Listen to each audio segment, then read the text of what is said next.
Всем привет! Вы на канале Парадис Трикоте, канале о вязании, и с вами я, Вера Семенова. Сегодня мы с вами свяжем костер, или по-русски подставку под чашку. Будет он у нас с деревянным элементом. Вариантов обвязки таких подставок достаточно много. Мы сегодня рассмотрим один из вариантов. Для такого костера нам понадобятся следующие материалы. Деревянное донышко диаметром 10 сантиметров. Полиэфирный шнур. У меня это шнур карамель 5 миллиметров от пряжи Центр РФ. Цвет пыльная мята. Крючок номер 6. Крючок меньшего размера. Я взяла номер 3 для того, чтобы прятать ниточки. Ножницы и зажигалка. Все необходимые материалы, я имею в виду пряжу, деревянный элемент и крючки, вы можете найти на сайте пряжи Центр РФ. И по промокоду, который вы сейчас видите на своих экранах, вы сможете получить 10% скидку на любой ассортимент. Итак, начинаем вязание. Берем деревянный элемент. Шнур немножко вытягиваем. У меня здесь уже остатки шнура, поэтому ниточка такая волнистая. Отматываем немного. Итак, берем крючок номер 6, вводим в любое отверстие. Я начну сбоку по рисунку. У вас может быть другой рисунок. Захватываем рабочую нить и протягиваем ее сквозь отверстие в донышке. Вот этот конец нам нужно придерживать, и мы его сейчас будем сразу ввязывать, чтобы он нам не мешался и вот эта петелька не вылезала, не распускалась. Вытянули рабочую нить через отверстие. Дальше захватываем рабочую ниточку на пальце и провязываем петлю на крючке. Ну, как бы сделали столбик без накида. Теперь нам нужно будет со следующей петли, да, вязать мы будем не в эту сторону, как обычно, а в обратную, как бы рачий шаг делать, ну, по образу рачьего шага вязать, то есть в другую сторону. И вот этот вот конец нам нужно будет спрятать, ввязав его в рисунок. Прятать мы его будем на лицевой стороне, вот здесь. То есть не сюда, потому что здесь будет видно. Даже не на ребро класть, потому что тоже эту ниточку будет видно. Мы ее будем прятать вот прям на лицевой стороне. Смотрите. Дальше. На крючке одна петля. Мы вводим крючок в следующее отверстие, захватываем рабочую нить и протягиваем ее сразу и сквозь отверстие в донышке и сквозь петлю на крючке. То есть мы, получается, с вами провязали соединительный столбик только в обратную сторону. И дальше провязываем столбик без накида. Вот так. Здесь все поправляем. И вперед. Еще раз. Вводим крючок в отверстие. Захватываем рабочую нить и провязываем соединительный столбик, протягивая крючок через отверстие в донышке и через петлю на крючке. Столбик без накида. Следите, чтобы эта ниточка у вас никуда не уползала, а была здесь.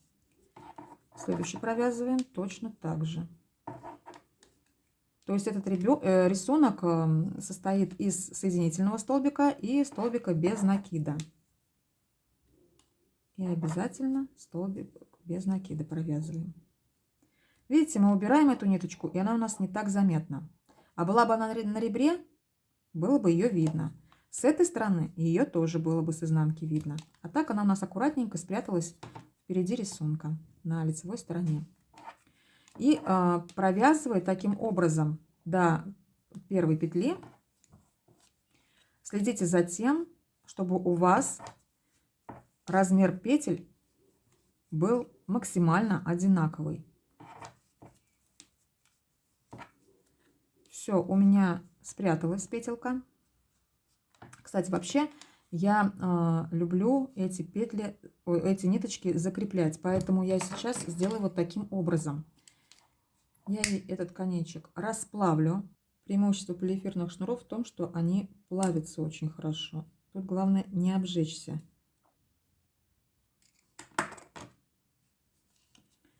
И теперь можно продолжать вязание.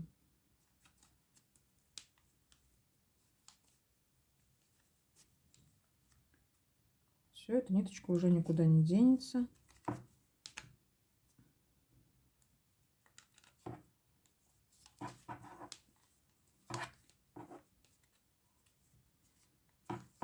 И вот таким образом продолжаем вязать до конца нашего ряда.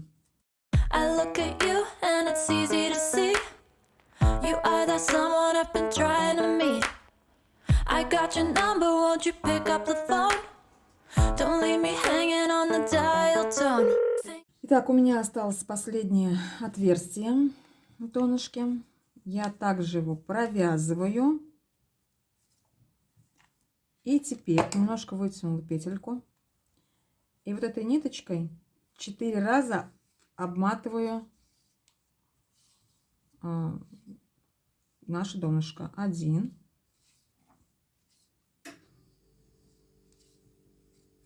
2,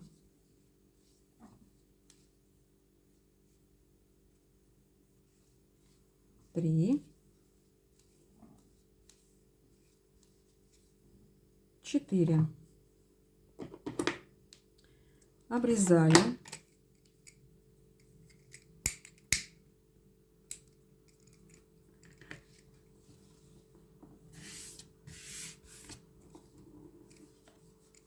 Теперь мне нужно закрепить как-то.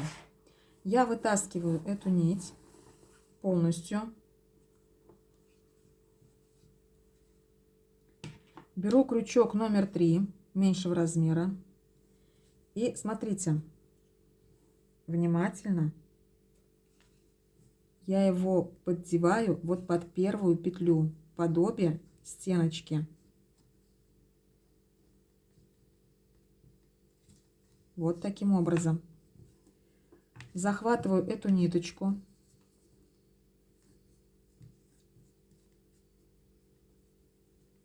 И вытягиваю.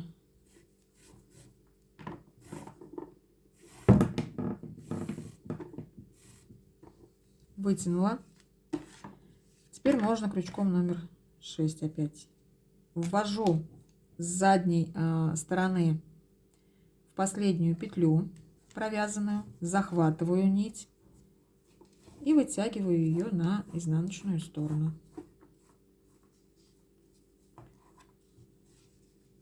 Смотрите, у нас все получилось. Замечательно. Шовчика не видно. Теперь мы эту нить, вот мы ее вытащили, протянули. И вот так как бы здесь наискосок вводим крючок вот в это отверстие. Вот в это. Получается, в первое отверстие опять вводим крючок. Захватываем ниточку, вытягиваем ее на лицевую сторону. И уже, как положено, по классике, провязываем столбики, соединительные столбики. Косичку из соединительных петель. Вот таким образом. Здесь тоже нужно следить за тем, чтобы косички были одинаковые, петельки были одинаковые, но максимально одинаковые.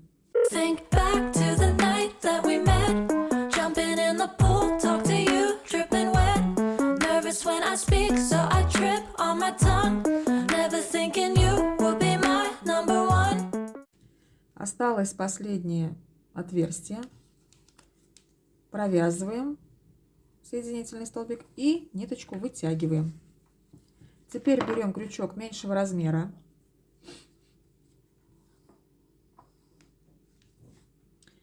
Заводим его сверху под первую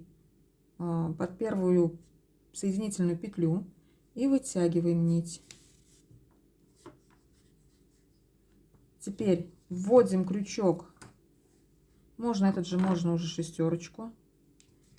Вот в последнее отверстие. В центр косички. Захватываем ниточку.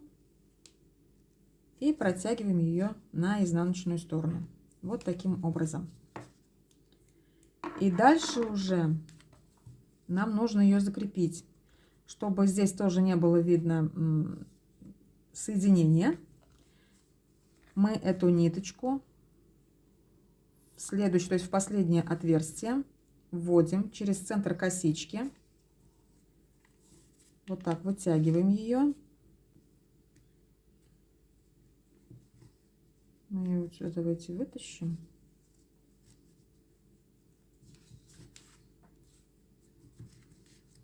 Вот сюда.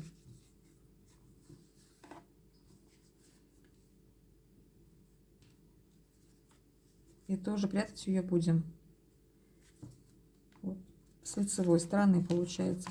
Здесь вот удобнее, кстати, лучше иголочкой протягивать.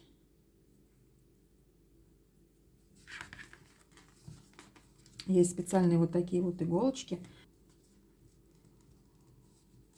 И вот так прям под петельками.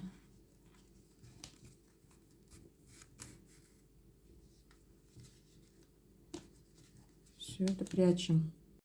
Ну вот, собственно, и все. 15 минут, и подставочка готова. Вот такая она у нас миленькая, аккуратненькая получилась. Осталось только провести ВТО и обработать водоотталкивающим спреем. Если эту подставку дополнить вот такой вот кружечкой в чехле, то, на мой взгляд, очень даже симпатичный набор получается. Мастер-класс, вернее, ссылку на мастер-класс по вязанию этого чехла я оставлю в описании под этим видео. А у меня на этом все. Ровных вам петелек. Пока-пока.